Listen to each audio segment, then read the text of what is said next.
부모 돌보다 인생이 무너졌다. 간병 파산. 이제 남의 일이 아닙니다. 여러분, 오늘은 좀 무거운 이야기를 드리려고 합니다. 근데 이 이야기 여러분 주변에 지금 이 순간에도 일어나고 있는 일입니다. 어쩌면 여러분 본인의 이야기일 수도 있어요. 끝까지 들어주시면 좋겠습니다. 경기도 안산에 사는 하선규 씨, 올해 60살입니다. 이분 어머니가 10년 전에 만성 백혈병으로 대학병원에 입원하셨어요. 그리고 4년 전엔 뇌경색까지 왔습니다. 입원 기간 3년 동안 개인 간병비만 1억 원이 넘게 들었어요. 치매까지 오자 지금은 요양병원에 모시고 있는데 매달 간병비 포함해서 130만 원에서 150만 원씩 나갑니다. 저축은 이미 바닥났습니다. 아파트를 담보로 2억 원을 빌렸어요. 60살 아들이 2억 빚을 지고 노모를 돌보고 있는 겁니다.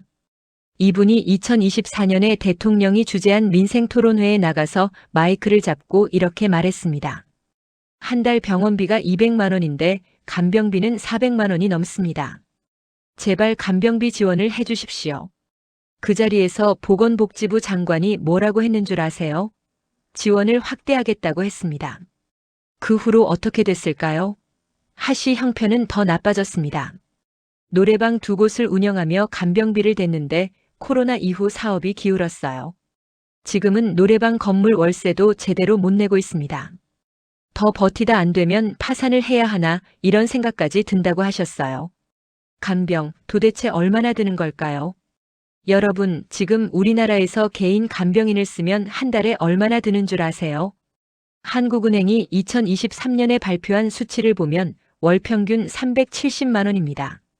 그해 우리나라 임금 근로자 월 평균 소득이 363만 원이었어요.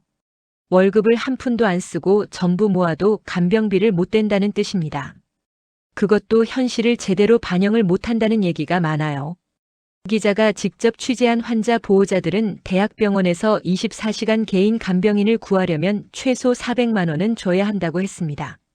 하루 14만 원이 기본이고 공휴일 가산이니 뭐니 붙으면 한 달에 440만 원이 나온다고 했어요. 더 충격적인 건 간병비 상승 속도입니다. 2010년에 월 평균 개인 간병비가 112만 원이었어요. 2023년엔 370만 원이 됐습니다. 13년 만에 230%가 오른 겁니다. 같은 기간 소비자 물가 상승률이 30%였어요. 물가는 30% 오르는 동안 간병비는 230%가 올랐습니다. 7배 이상 차이가 납니다. 전체 간병비 지출액이 어떻게 됐는 줄 아세요? 2022년에 이미 10조 원을 돌파했습니다. 10조 원이에요. 100만 명 시대 간병은 이제 남의 일이 아닙니다. 지금 우리나라에서 간병을 받는 노인이 몇 명인지 아세요? 전문가들은 이미 100만 명을 훌쩍 넘었다고 합니다. 요양병원 입원 환자가 35만 명이고 집에서 가족 간병을 받는 노인이 71만 명으로 추정됩니다. 합치면 106만 명입니다. 80세 이상 노인 230만 명의 절반에 육박하는 숫자예요.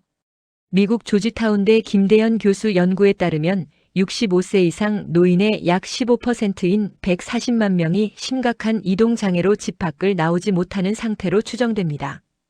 여러분, 지금 우리나라 국민 5명 중 1명이 65세 이상입니다. 간병은 더 이상 남의 집 이야기가 아니에요. 내 부모, 내 배우자, 어쩌면 미래의 나 자신의 이야기입니다. 왜 간병비는 이렇게 비쌀까요? 간병이 왜 이렇게 돈이 많이 드는지 짚어볼게요. 요양은 국가 지원을 받습니다. 2008년에 도입된 장기요양보험이 있어서 거동이 불편한 노인에게 목욕이나 말벗 같은 서비스를 제공해요. 나라에서 돈을 대줍니다. 근데 간병은 다릅니다. 치료받는 환자를 직접 24시간 곁에서 돌보는 간병은 관련법도 없고 건강보험 적용도 안 됩니다. 모든 부담을 환자와 가족이 100% 고스란히 져야 합니다. 간병인도 문제입니다. 간호사나 요양보호사는 국가 자격증이 있어요. 근데 간병인은 자격증이 없습니다. 누구나 할 수 있어요. 교육도 제대로 안 된 상태에서 가장 힘든 환자를 돌보는 겁니다. 더 큰 문제가 있어요. 지금 우리나라 간병인 대부분이 65세 이상 어르신들입니다. 아픈 노인을 늙은 간병인이 돌보고 있는 거예요. 이분들이 몇 년 안에 한꺼번에 현장을 떠나게 되면 간병인 수가 급격히 줄어듭니다. 그러면 간병비는 지금보다 훨씬 더 오르게 됩니다. 2022년 기준으로 요양병원 입원 환자가 37만 명인데 간병인은 3만 5천 명밖에 안 됩니다. 환자 10명에 간병인이 1명도 안 되는 거예요. 결국 가족이 다 떠안습니다. 경기도 안성에 사는 박모 씨 62세입니다. 아버지가 2024년 초에 머리를 다쳐 수술을 하고 대학병원과 재활병원에서 1년을 입원하셨어요. 그 1년 동안 개인 간병비로만 5천만 원 넘게 썼습니다. 지금은 요양병원 6인실로 옮겼는데 그래도 매달 140만 원씩 나와요. 적금을 깨서 버텨왔는데 돈이 모자라 혼자 살던 26평 아파트를 내놨습니다. 정부 조사를 보면 집에서 돌봄을 받는 노인 중 81%가 가족한테 돌봄을 받는다고 했어요. 개인 간병인을 쓰는 경우는 11%에 불과합니다. 결국 나머지는 다 가족이 떠안는 겁니다. 보건의료노조가 2023년에 조사를 했더니 간병 가족의 96%가 간병비가 너무 비싸 부담스럽다고 답했어요. 96%입니다. 거의 전부예요. 정부는 뭘 하고 있나요? 전 정부, 현 정부 할 것 없이 2022년부터 여러 차례 간병비 부담을 줄이겠다고 발표했습니다. 간병비를 건강보험에 적용하는 급여화 작업을 올해 하반기에 시작하겠다고 했어요. 근데 최근에 시행 시기를 내년으로 미뤘습니다. 정부 관계자는 건보 재정과 간병 인력 규모를 더 파악 중이라고 했어요. 하선규 씨가 대통령 앞에서 호소한 게 2024년입니다. 그로부터 2년이 지났는데 하 씨의 빚은 2억 원이 됐고 정부 지원은 아직 내년으로 미뤄졌습니다. 마무리 우리가 함께 생각해야 할 문제. 여러분, 연세대 보건행정학과 정영선 교수가 이런 말을 했습니다. 국민 5명 중 1명이 65세 이상인 우리나라에서 간병은 국가적 문제다. 정부가 적극 개입해서 환자와 가족의 부담을 덜어줘야 할 시점이다. 맞는 말입니다. 부모를 사랑하기 때문에 집을 팔고 빚을 지는 자녀들이 있습니다. 그 사랑이 파산으로 이어지는 나라가 되어서는 안 됩니다.